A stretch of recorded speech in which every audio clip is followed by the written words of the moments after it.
All right, going over the quiz, let's start with problem number 25. We're asked to find the equation of the tangent line at the point 4, 1 for the given function. So we start by taking the derivative because that's what allows us to find the slope of the tangent line. And I want to point out here, make sure you label this as f prime. Some students were just writing equals. Well, what that's telling me is that this is still equal to the given function, which is not true. So make sure you label each step of your work appropriately. All right, once you have your derivative, we then find the slope by substituting the given x value. And again, if you didn't write all that and you just wrote equals 1 over 2 square root of 4 minus 0.25, well, you're telling me that this is your derivative function, which it's not. Your derivative function should still have x's in it if there's supposed to be x's there. We've done some substitution. This is no longer the derivative function, f prime of x, it's f prime of 4, which is a value. So even if you just write that, that's great. If you want to take it one step further and put the m there, reminding you that that's slope, or even m tan, saying that's the slope of the tangent line, even better. So you do these calculations, basically 1/4 minus 1/4, which is 0. So the slope of our tangent line is 0. Use your favorite equation for writing a line. I like point slope. This problem was really nice to us because they gave us the entire point. If they had only given us the x value, we would have had to compute f of 4 so that we would have the y value to substitute in here for y1.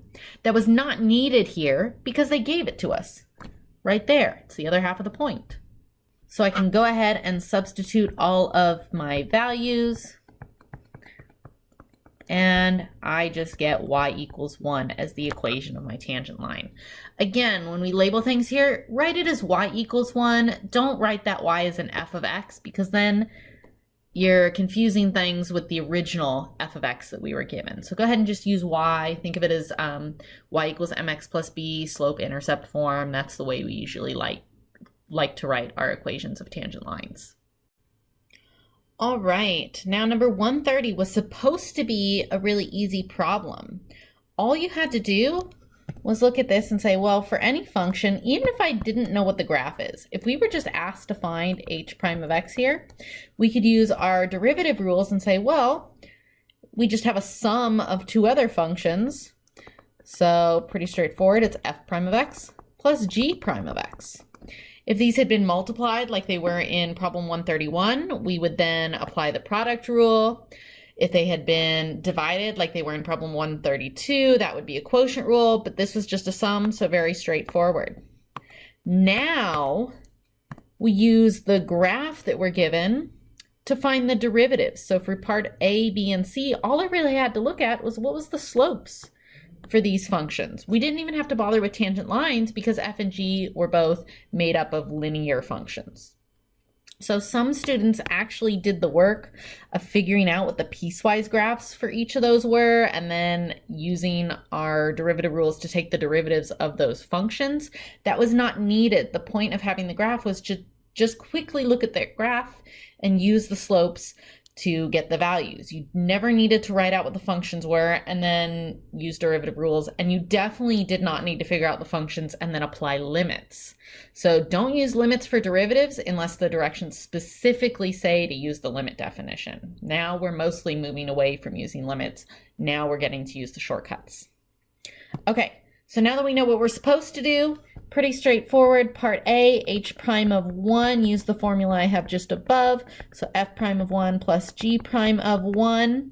And again, we're using the graph to find the slopes for each of those functions at x equals 1. So f prime of 1, we're looking at this point. Again, that's a linear function, and I can see the slope right there is just -1. For g prime of 1, the slope right there is +1, and adding those together, we get 0 is our answer. I'll do part B over here, h prime of 3. So I go to when x equals 3 and I look for f prime of 3. Well, right there, I'm at the sharp point on the f function. So at that point, that derivative does not exist. So even if I go to 3 and look at the value of the g function there, which is 0, if I take something which does not exist and add 0 to it, it still just does not exist. So part B does not exist. If I look at part C now, doing the same thing, h prime of 4. So I want f prime of 4 plus g prime of 4. So f prime of 4 right here.